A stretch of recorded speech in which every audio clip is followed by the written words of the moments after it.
आप सभी का स्वागत है एक बार फिर से सिनेमा अपसाइड डाउन चैनल पे। दोस्तों, आज हम जो सीरीज देखने जा रहे हैं ये पूरी दुनिया में मशहूर और ट्रेंडिंग पे चल रही है और इस सीरीज का नाम है द लास्ट ऑफ अस। चलिए इस सीरीज के चैप्टर 1 की शुरुआत करते हैं। तो बात है सन 1968 की। एक टॉक शो दिखाया जाता है जो कि एक मरी नाम का जर्नलिस्ट होस्ट कर रहा होता है। उसके टॉक शो में दो महामारी पे जनगणना करने वाले दो वैज्ञानिक आए होते हैं, जिनमें एक का नाम होता है डॉक्टर न्यूमैन। उन सब की बातें ब्रह्मांड में हो सकने वाली महामारी पे चल रही होती हैं। तभी डॉक्टर न्यूमैन अपने पर्सनल बिलीफ के ऊपर एक बात करते हैं। वो कहते हैं कि एक छोटी सी फंगस पूरी इंसानियत के लिए खतरा बन सकती है अगर उसको कंपेयर किया जाए किसी और माइक्रो ऑर्गेनिज्म से। तभी डॉक्टर न्यूमैन एक फंगस के बारे में बताते हैं जिसका नाम होता है ओफियोकॉर्डिसेप्स। वो कहते हैं कि ये एक ऐसी फंगस है, अगर इस फंगस ने एक चींटी की बॉडी में प्रवेश कर लिया तो ये फंगस उसके दिमाग में घुसकर उसका कंट्रोल ले लेती है और उस चींटी को पूरी तरीके से मरने नहीं देती। तभी उनके साथ में बैठे दूसरे वैज्ञानिक कहते हैं कि फंगस इंसान को खतरा नहीं पहुंचा सकती। तभी डॉक्टर न्यूमैन कहते हैं कि ये हो सकता है अगर पूरी दुनिया में ग्लोबल वार्मिंग बढ़ जाए। डॉक्टर न्यूमैन के शब्द खत्म होते ही शो में बैठे सभी लोगों के चेहरे उतर जाते हैं। अब सीन 35 साल बाद 26 सितंबर 2003 का दिखाया जाता है, जो कि एक टेक्सास के छोटे शहर ऑस्टिन का होता है, जहां एक सारा मिलर नाम की लड़की अपने पापा जोल के लिए खाना बना रही होती है। सारा और जोल साथ में खाना खा रहे होते हैं। तभी वहां पर टॉमी आ जाता है, जो कि जोल का सगा भाई होता है। टॉमी और जोल दरअसल एक कंस्ट्रक्शन प्रोजेक्ट पे काम कर रहे होते हैं, जिसका कंप्लीट होने का शेड्यूल बहुत पीछे चल रहा होता है। वो दोनों डबल शिफ्ट करने का डिसाइड करते हैं, जिससे उनको और पैसा मिल सके। लेकिन जोल और टॉमी के इस फैसले से सारा निराश हो जाती है, क्योंकि आने वाले दिनों में जोल का बर्थडे आने वाला होता है और सारा अपने पापा का बर्थडे उनके साथ सेलिब्रेट करना चाहती है। जोल सारा से वादा करता है कि वो कंस्ट्रक्शन के काम से टाइम पे घर आ जाएगा और प्रॉमिस करता है कि वो अपने लिए केक भी लाएगा। ब्रेकफास्ट के बाद सारा स्कूल के लिए रेडी हो जाती है। वो अपने पापा के रूम से $60 निकाल लेती है और एक टूटी घड़ी भी निकाल लेती है। तभी उसको जोल बुला लेता है। जोल घर के बाहर पार्किंग में खड़ी गाड़ी में अपना सामान रख रहा होता है। तभी उन्हीं का नेबर डैनी एल्डर सारा से एक डील करता है कि वो स्कूल के बाद आके उसकी वाइफ के साथ कुकीज बेक करे, जिसके लिए सारा उसको हाँ कह देती है और वो लोग स्कूल के लिए निकल जाते हैं। स्कूल खत्म होने के बाद सारा एक वॉच रिपेयर करने की दुकान पे जाती है, जहां वो अपने पापा जोल की वॉच उनको देती है और उसको ठीक करवाती है। शॉपकीपर, जिसका नाम होता है नासिर, वो सारा को उस घड़ी को ठीक करने के $20 मांगता है, जो कि सारा को बहुत कम लगते हैं। बहुत खुश होती है और वहां से घड़ी ठीक करा लेती है। तभी उस शॉपकीपर नासिर की वाइफ आती है, जो कि सारा को वहां से जाने को बोलती है। सारा वहां से घड़ी ठीक कराती है और वो वहां से चली जाती है और सारा को उसी शॉप के बाहर से पुलिस भी जाती दिखती है, जो कि सारा को बहुत स्ट्रेंज लग रहा होता है और उसे कुछ समझ नहीं आ रहा होता। सारा अब डैनी के घर आ जाती है, जो कि उसका नेबर होता है, क्योंकि मॉर्निंग में सारा ने उसकी वाइफ कॉनी के साथ कुकीज बेक करने का वादा किया था। सारा डैनी की वाइफ से शहर में चल रहे पुलिस कर्फ्यू और सख्त लॉ लगाए जाने के बारे में पूछती है। कॉनी कहती है कि शहर में कुछ लोगों का मानना है कि उनको अपने प्रॉब्लम के सलूशन के लिए क्रिश्चियनिटी को अपनाना जरूरी है और इस वजह से सिटी में दंगे हो रहे हैं। कुकीज बेक करने के बाद सारा अपना होमवर्क कर रही होती है और वहीं कॉनी अपनी सास को खाना खिला रही होती है। कॉनी अब कुकीज को ओवन से बाहर निकालने जाती है। तभी सारा कॉनी की सास के साथ लिविंग रूम में जाती है और कॉनी की डीवीडी कलेक्शन देखती है और उसको एक डीवीडी पसंद आ जाती है, जिसको वो कॉनी से ले जाने की परमिशन लेती है और जिसके लिए उसको परमिशन मिल भी जाती है। सारा अब कॉनी से कहती है कि अब उसको चलना चाहिए, क्योंकि आज उसके पापा जोल का बर्थडे है और जोल आज जल्दी घर आने वाला है। सारा जैसे ही उसके घर से निकल ही रही होती है, तभी वो कॉनी का डॉग मर्सी को देखती है, जो कि कॉनी की सास को बहुत बुरी तरीके से घूर रहा होता है, जिसको सारा इग्नोर कर घर से बाहर आ जाती है। और तभी वो आसमान में फाइटर जेट जाते हुए देखती है और एक बार फिर से उसको अजीब महसूस होता है। जोल अब अपने घर पहुंचता है, जहां सारा उसका इंतजार कर रही होती है। जोल 1 घंटा लेट आया होता है, जिससे सारा थोड़ा निराश हो जाती है। हालांकि वो इतनी भी निराश नहीं होती, क्योंकि आज जोल का बर्थडे होता है। तभी सारा जोल को उसके 2 बर्थडे प्रेजेंट्स देती है, जिसमें से एक वही घड़ी होती है जो उसने ठीक कराई होती है और दूसरी वही डीवीडी होती है जो वो अपने नेबर डैनी के घर से लाई होती है। दोनों अब सोफे में बैठ के उस डीवीडी का शो देखते हैं और थोड़ी देर बाद सारा को नींद आ जाती है, लेकिन जोल उठा होता है और वो शो को देख रहा होता है। तभी जोल का फोन बजता है और उसे टॉमी का कॉल आया होता है। टॉमी जोल को बताता है कि वो जेल में है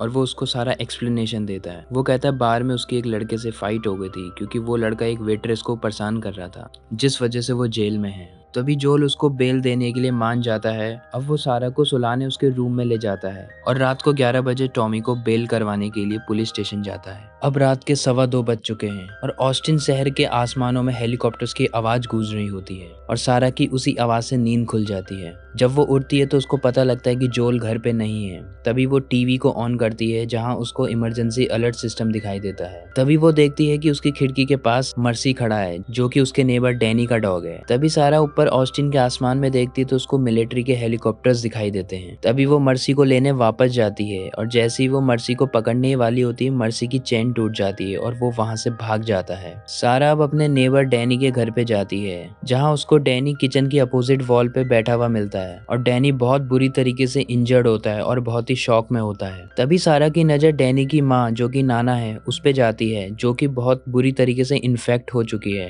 क्योंकि वही नाना के अंदर ऑफियोकॉर्डिसिस फंगस जा चुकी है और जिसने नाना को इन्फेक्ट करके रख दिया है। नाना ने डैनी की वाइफ कॉनी को भी मार दिया होता है। अब कॉनी भी इन्फेक्टेड हो चुकी है और अब धीरे धीरे डैनी भी इन्फेक्टेड हो रहा है। सारा ये सब देख के बहुत शॉक में होती है और तभी नाना सारा को बहुत बुरी तरीके से घूर रही होती है और तभी वो सारा का पीछा करना स्टार्ट करती है। जैसे ही सारा घर के बाहर आती है वो देखती है कि जोल और टॉमी वहाँ आ चुके हैं। जोल सारा से जल्दी से ट्रक में बैठने को बोलता है। तभी डैनी की माँ नाना घर के बाहर आ जाती है और वो सबको घूर रही होती है और जैसे ही नाना जोल की तरफ रेंगती हुई बढ़ रही होती है, जोल उसके सर पे अटैक कर देता है और नाना वहीं गिर जाती है। और अब टॉमी, जोल और सारा तीनों वहां से जल्द निकल जाते हैं। अब वो तीनों एक हाईवे पे चल रहे होते हैं जहां उनको मल्टीपल पुलिस ऑफिसर्स भी दिखते हैं, लेकिन वो उन सबको इग्नोर कर देते हैं क्योंकि उनको लगता है कि वो लोग भी इन्फेक्टेड हो सकते हैं। दरअसल सीरीज के इस पॉइंट पे अभी तक जोल, टॉमी और सारा को कुछ समझ नहीं आ रहा होता है। उन तीनों को लग रहा होता है कि क्या ये एक वायरस या फिर पैरासाइट अटैक है या फिर ये टेररिस्ट अटैक भी हो सकता है। उनको कुछ भी समझ नहीं आ रहा होता है। तभी जोल को उसका फ्रेंड जिमी दिखाई देता है जो कि रोड के पास में अपनी फैमिली के साथ खड़ा होता है, लेकिन जोल टॉमी को गाड़ी रोकने को मना कर देता है क्योंकि उसे लगता है वो इन्फेक्टेड हैं और वो उनको इग्नोर कर आगे बढ़ जाते हैं। तभी वो तीनों हाईवे के एक ऐसे जंक्शन पे पहुंचते हैं जहां उनको बहुत भीड़ दिखाई देती है, गाड़ियों का ट्रैफिक दिखाई देता है। तभी जोल को लगता है कि अगर वो तीनों इस ट्रैफिक के बीच में फंस गए तो वो कहीं नहीं निकल पाएंगे और तीनों के तीनों इन्फेक्ट हो जाएंगे। तभी जोल टॉमी को वेस्ट की तरफ चलने को बोलता है और वो लोग वेस्ट की तरफ निकल पड़ते हैं, लेकिन आगे चल के उनको आर्मी का ब्लॉकेज दिखाई देता है। अब उनके पास कोई ऑप्शन नहीं बचा है। अब वो नॉर्थ की तरफ जाने लगते हैं और जहां जोल टॉमी से कहता है कि अगर हम नॉर्थ की तरफ जाएंगे एक सिटी के थ्रू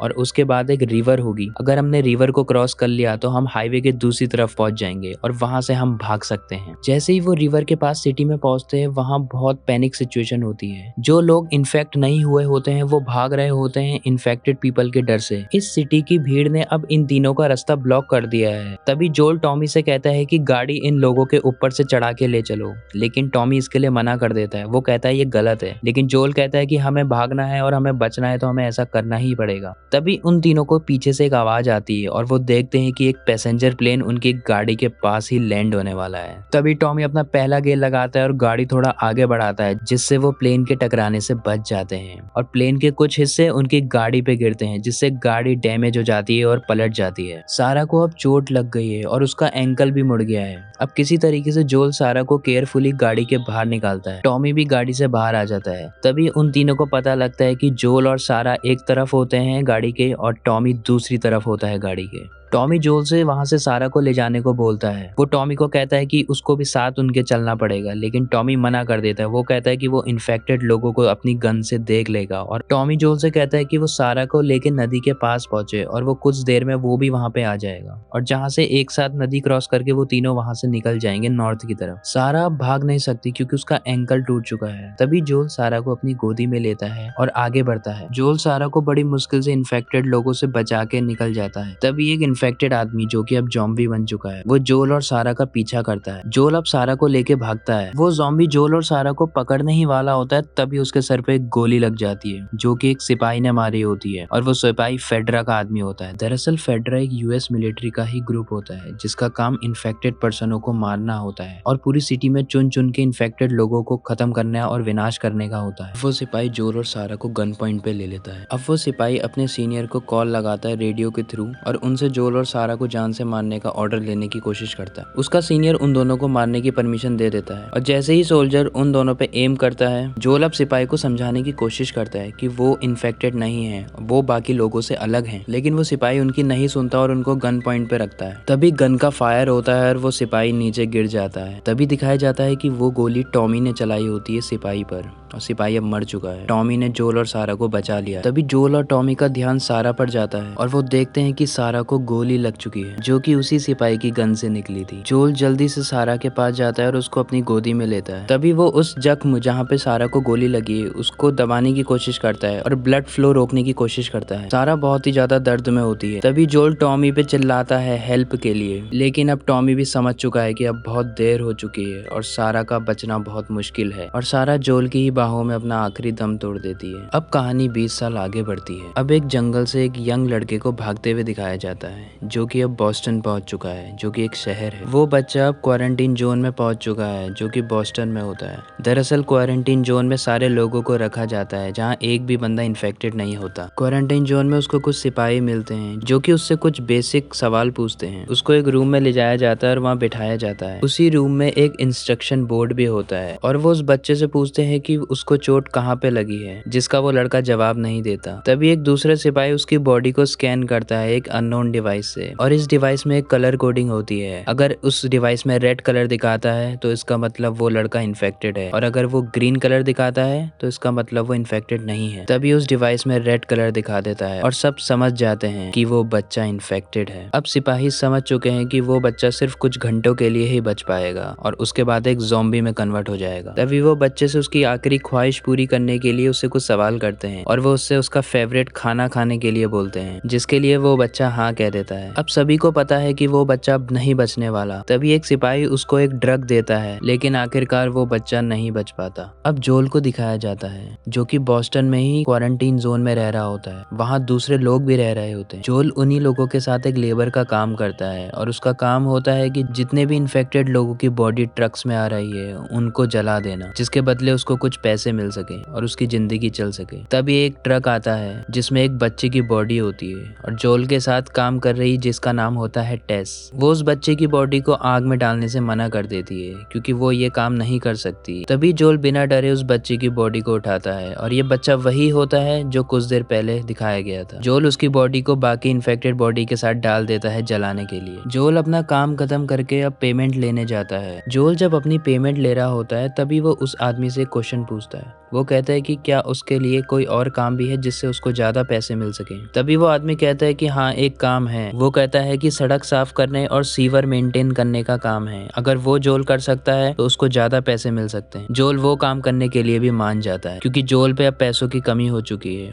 बॉस्टन शहर में जो क्वारंटीन जोन होता है उसको यूनाइटेड स्टेट्स की मिलिट्री, जिसका नाम होता है फेडरा है, वो कंट्रोल कर रही होती है। सिपाहियों ने रोडों पे स्ट्रिक्ट कर्फ्यू लगाया होता है। सभी घरों की छतों पे स्नाइपर्स लगाए होते हैं। तभी जोल एक पब्लिक एग्जीक्यूशन में पहुंचता है जहां फांसी दी जा रही होती है कुछ लोगों को, या फिर वो लोग जो कि इन्फेक्टेड हो चुके हैं कुछ घंटे बाद ज़ॉम्बी बनने वाले हैं। उसी पब्लिक प्लेस में तैनात एक सिपाही जिसका नाम होता है ली, जोल उसको लेके साइड में जाता है क्योंकि जोल की उसके साथ कुछ सेटिंग होती है। ली जोल को कुछ राशन कार्ड दे देता है। जोल राशन कार्ड लेता है और उनको काउंट करता है और तभी वो पाता है कि ली ने $5 कम दिए हैं, जिसकी भरपाई के लिए ली उसको एक सिगरेट्स का पैकेट दे देता है और एक्सचेंज में जोल उसको हाइड्रोकोडोन दे देता है, जो कि एक तरह की पेन किलर होती है। अब जोल ली से अपने व्हीकल का स्टेटस पूछता है क्योंकि ली ने जोल से वादा किया था कि वो $600 के बदले उसको एक गाड़ी दे देगा और जिसके लिए गाड़ी की बैटरी उसको खुद ही अरेंज करनी होगी। जोल उससे पैसे कम करने को बोलता है लेकिन ली नहीं मानता और तभी ली जोल को धमकी देता है कि उनके इस मीटिंग के बारे में किसी को पता नहीं चलना चाहिए, क्योंकि ली फेडरा का बंदा होता है और वो नहीं चाहता कि फेडरा के लोगों को पता लगे कि वो जोल से मिलता है, क्योंकि जोल के कुछ कॉन्टेक्ट्स फायरफ्लाइज से भी होते हैं। फायरफ्लाइज दरअसल एक दूसरी ऑर्गेनाइजेशन होती है जो कि महामारी के लिए एक मेडिसिन बनाने की प्रिपरेशन कर रही होती है, लेकिन फेडरा नहीं चाहती कि फायरफ्लाइज ये मेडिसिन बना ले जिससे लोगों का ट्रस्ट फायरफ्लाइज पे ज्यादा बढ़ जाए, और ये चीज फेडरा बिल्कुल नहीं चाहती। दूसरी तरफ बॉस्टन में दिखाया जाता है टेस को अब बंदी बना लिया है रॉबर्ट्स के बंदों ने। टेस वही लेडी होती है जो जोल के साथ लेबर वर्क कर रही थी और इन्फेक्टेड बॉडियों को जलाने का काम कर रही थी। रॉबर्ट सबसे पहले टेस से माफी मांगता है क्योंकि रॉबर्ट के बंदों ने टेस की ये हालत की होती है। रॉबर्ट वो बंदा होता है जिसने कार की बैटरी टेस को देनी होती है, क्योंकि टेस वो बैटरी जोल को देना चाहती है, क्योंकि जोल जो गाड़ी खरीद रहा है उसमें वो बैटरी लग सके और गाड़ी चल सके। लेकिन यहाँ रॉबर्ट से गलती हो जाती है, वो टेस की जगह किसी और को वो बैटरी बेच देता है, जिससे टेस बहुत गुस्सा हो जाती है। अब रॉबर्ट जोल से डर रहा होता है क्योंकि उसने गलत आदमी को बैटरी बेच दी होती है, जिसके वजह से अब वो सोचता है कि जोल उसको नहीं छोड़ेगा और उसको मार देगा। लेकिन टेस रॉबर्ट को हौसला दिलाती है कि जोल उसको कुछ नहीं कहेगा, वो जोल से इस बारे में बात कर लेगी। टेस अब रॉबर्ट से कहती है कि उसको अब छोड़ देना चाहिए, और तभी उसी बेसमेंट में एक एक्सप्लोसिव आता है, जिसके वजह से रॉबर्ट का एक आदमी मर भी जाता है। यही मौका देख टेस वहां से निकल भागती है। तभी वो एक सड़क में पहुंचती है जहां सिक्योरिटी अलार्म बज रहे होते हैं। तभी वो देखती है कि पूरी स्ट्रीट फेडरा के बंदों से भर चुकी है और हर जगह सिक्योरिटी गार्ड्स है। तभी वो देखती है कि फेडरा और फायरफ्लाइज के बीच में लड़ाई चल रही है। टेस पे अब कोई ऑप्शन नहीं बचता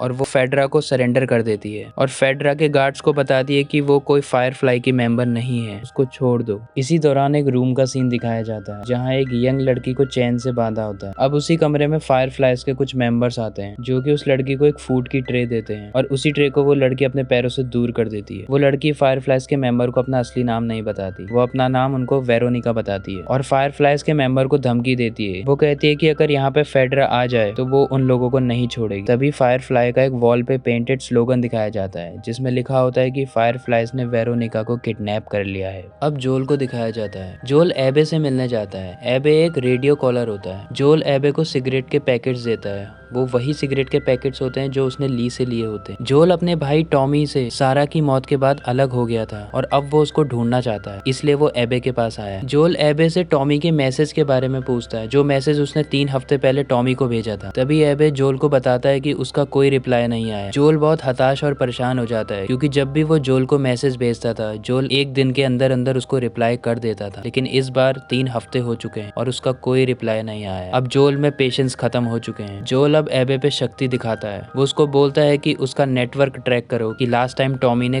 किस एरिया से बात की थी, उस टावर को ट्रैक करो। तभी एबे जोल को बताता है कि लास्ट टाइम टॉमी ने व्योमिंग से बात की थी, जो कि एक जगह होती है। लेकिन एबे जोल को बताता है कि ये बहुत खतरनाक होगा अगर वो बॉस्टन से व्योमिंग जाएगा, क्योंकि डेली वो रेडियो पे बॉस्टन से व्योमिंग में चल रहे खतरनाक किस्सों को बताता है। वो जोल से कहता है कि बॉस्टन से व्योमिंग तक की ट्रिप आसान नहीं होगी, क्योंकि इसी रास्ते के बीच में उसको बहुत सारे इन्फेक्टेड लोग मिल सकते हैं जिनको ऑफियोकॉर्डिसेप्स फंगस ने अपने कब्जे में ले लिया है। तभी एबे जोल को मैप में व्योमिंग की लोकेशन दिखाता है और जोल वहां से वो लोकेशन देख के चला जाता है। अब जोल अपने अपार्टमेंट्स में आ जाता है। तभी वो एक ड्रेसिंग टेबल हटाता है। नीचे एक वुडन फ्लोर होता है, वो उसकी टाइल्स को हटाता है और उस टाइल्स के नीचे से वो एक मैप निकालता है और उस मैप को जोल बहुत ध्यान से पढ़ता है। उसके बाद वो अल्कोहल और ड्रग्स लेता है। अब जोल एक छोटी सी नींद की झपकी लेता है। अब रात हो जाती है। टेस भी उसके अपार्टमेंट में आ जाती है और वो उसके साथ सो जाती है। अब सुबह हो जाती है। तभी जोल को शॉक जब वो टेस के चेहरे पे चोट देखता है, लेकिन टेस जोल को सच नहीं बताती।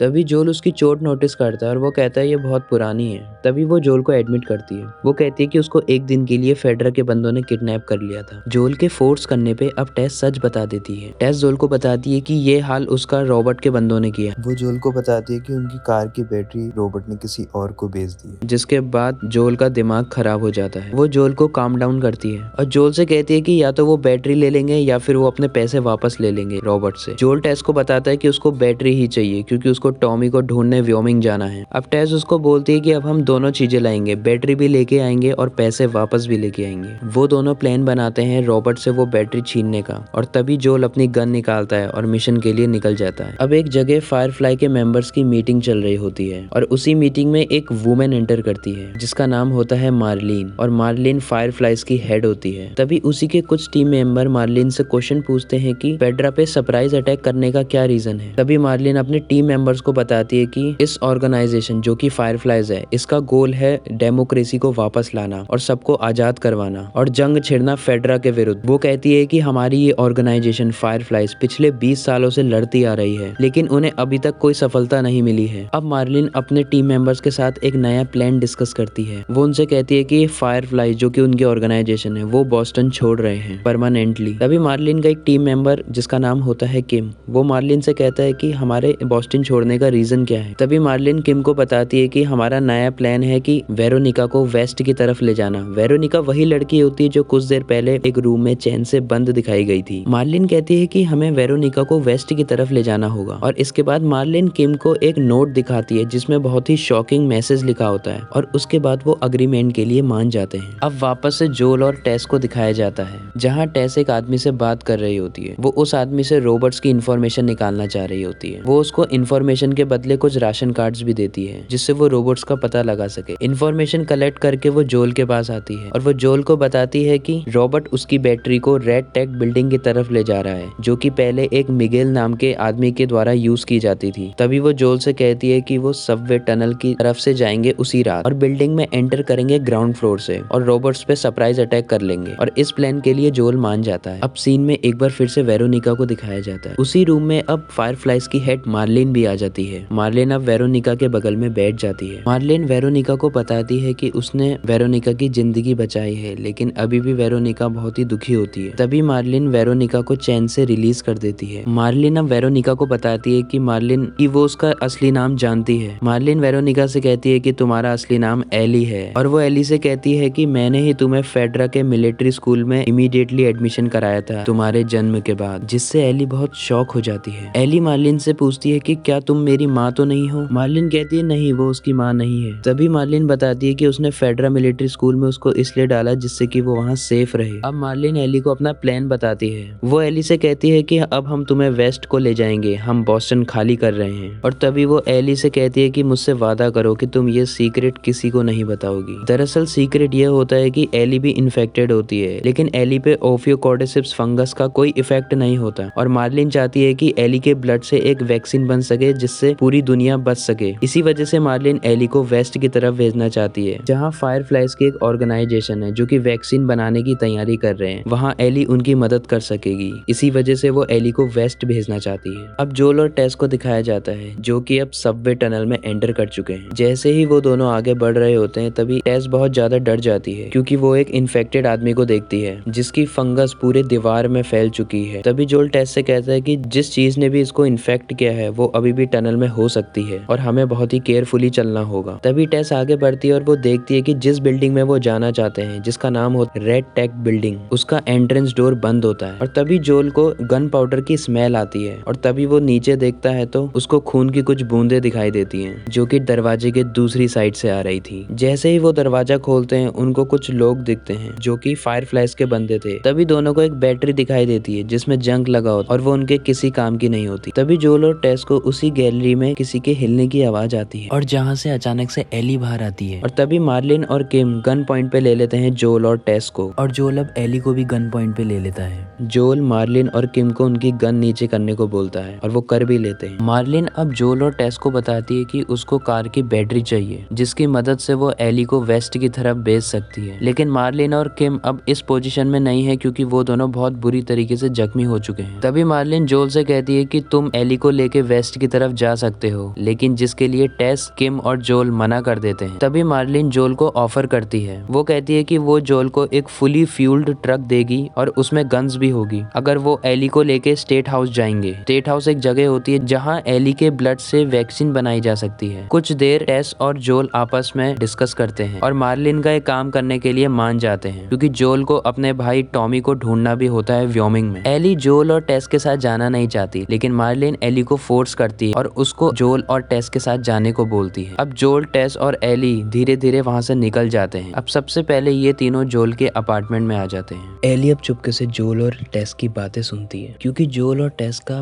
बिल और फ्रैंक के शहर में जाने का प्लान होता है। तभी जोल टेस को बोलता है कि वो आगे का रूट चेक कर ले उनके निकलने से पहले और तब तक जोल रेस्ट कर लेगा। और ये सारी बातें एली दरवाजे के पीछे से सुन रही होती है। तभी एली जोल की एक बुक चेक करती है जिसमें जोल का एक सीक्रेट कोड लिखा होता है जो कि किसी को नहीं पता होता और एली उसको क्रैक कर लेती है। इस बुक में ये बताया जाता है कि ये सीक्रेट कोड जोल को बिल और फ्रैंक ने दिया है और कोड में ये लिखा होता है कि जो म्यूजिक 1960s के हैं इसका मतलब है कि कोई इन्फॉर्मेशन नहीं है और जो म्यूजिक 70s के हैं इसका मतलब है कि उनके लिए एक नया मैसेज है। अब जैसे ही जोल कमरे में एंटर करता है एली जोल से पूछती है कि बिल और फ्रैंक फ्रैंक कौन है और 1980s के गानों का क्या मतलब है। जोल को थोड़ा सा शॉक लगता है और वो उसके क्वेश्चंस को इग्नोर करने का ट्राई करता है और वो सोफे में एक नींद की झपकी लेने चला जाता है। तभी एली जोल के हाथ में एक टूटी घड़ी को देखती है जो कि उसी की बेटी सारा ने उसको दी थी। जोल की कुछ देर बाद नींद टूट जाती है और वो एली से उसके बारे में पूछता है। वो एली से कहता है कि तुम इतनी इम्पोर्टेंट क्यों हो, क्या तुम किसी अमीर बाप की बेटी हो। और एली कहती है कि हाँ कुछ ऐसा ही है, क्योंकि उसको मार्लिन ने सच बताने से मना किया है कि वो इन्फेक्टेड है और ये बात जोल को नहीं पता है और ना ही टेस को। तभी एली जोल से कहती है कि जब तुम सो रहे थे तो इसमें 1980s का गाना बजा था। तभी एली जोल का रिएक्शन देखती है और वो थोड़ा घबराया हुआ लगता है और अब एली समझ जाती है कि अब बिल और फ्रैंक खतरे में हैं। इससे पहले कि जोल एली को कुछ बोल पाता तभी कमरे में टेस आ जाती है और वो कहती है कि उनके निकलने का टाइम हो गया है। अब दिखाया जाता है फेडरा के सिपाही सभी सड़कों में पेट्रोलिंग कर रहे होते और हर जगह कर्फ्यू लगा होता है। अब जोल, टेस और एली अंडरग्राउंड के रास्ते से निकलते हैं। वो धीरे धीरे फेडरा के सिपाहियों से बच के निकलते हैं, कभी टूटी हुई बिल्डिंग के पीछे से तो कभी कारों के साइड से वो बच के निकलते हैं। तभी उनको फेडरा का एक सिपाही दिखता है जो कि टॉयलेट कर रहा होता है। तभी वो सिपाही उन तीनों को देख लेता है और इसी पॉइंट पे मूवी पे पता लगता है कि ये सिपाही ली होता है। ली वही बंदा होता है जिसने जोल को राशन कार्ड्स दिए थे। जोल को लगता है कि ये तो ली है, ये तो उसका दोस्त है और ये कुछ नहीं करेगा, लेकिन तभी ली अपने फेडरा के और सिपाहियों को बता देता है उनके बारे में। जोल ली से कॉम्प्रोमाइज करने को कहता है लेकिन ली नहीं मानता, क्योंकि वो तीनों फेडरा के सख्त इंस्ट्रक्शन के बावजूद भी सिटी से निकल रहे होते हैं, जो कि फेडरा के लिए एक अपराध के रूप में माना जाता है। तभी ली उन तीनों को अपने घुटनों पे बैठने को बोलता है। अब वो धीरे धीरे तीनों को उसी डिवाइस से स्कैन करने का ट्राई करता है, जिस डिवाइस से पता लग जाता है कि कोई व्यक्ति इन्फेक्टेड है या नहीं। अब एली को डर लगने लगता है, क्योंकि एली को ही पता है कि वही इन्फेक्टेड है। ये बात जोल और टेस को नहीं पता होती। जैसे ही ली एली को स्कैन करने जाता है, एली ली के पैर पे चाकू मार देती है, लेकिन ली बहुत तेज होता है, वो एली को गन पॉइंट पे रख देता है। तभी उन दोनों के बीच में जोल आ जाता है। अब जोल को पास्ट में वही सीन याद आता है जो उसकी बेटी सारा के साथ हुआ था और ये सिचुएशन जोल को गुस्से से भर देती है। जैसे ही ली जोल की तरफ बढ़ता है, जोल उस पे हमला कर देता है। जोल उसको जमीन पे गिराता है और ली को जान से मार देता है। टेस अब स्कैनर मशीन को उठाती है और एली को चेक करती है कि वो इन्फेक्टेड है या नहीं, और वो पाती है कि एली इन्फेक्टेड है। एली उनसे मना करती है। एली टेस को बोलती है कि ये निशान मुझे 3 हफ्ते पहले लगा था और अभी तक मैं ठीक हूँ और मुझे कुछ नहीं हुआ है और आगे भी नहीं होगा। अब टेस और जोल को एली से डर लगने लगता है। जोल तभी ली की असॉल्ट राइफल उठाता है और वो तीनों बॉस्टन की बाउंड्री से वेस्ट की तरफ निकल जाते हैं। इसी दौरान जोल के अपार्टमेंट में एक बार फिर से रेडियो बजता है जिसमें 1980s का गाना बजता है, और 80s का गाना बजना इसका मतलब ये एक सिग्नल है बिल और फ्रैंक की तरफ से, और इस सिग्नल का मतलब होता है कि बिल और फ्रैंक अब मुसीबत में हैं। और इसी तरीके से चैप्टर 1 समाप्त हो जाता है द लास्ट ऑफ अस का।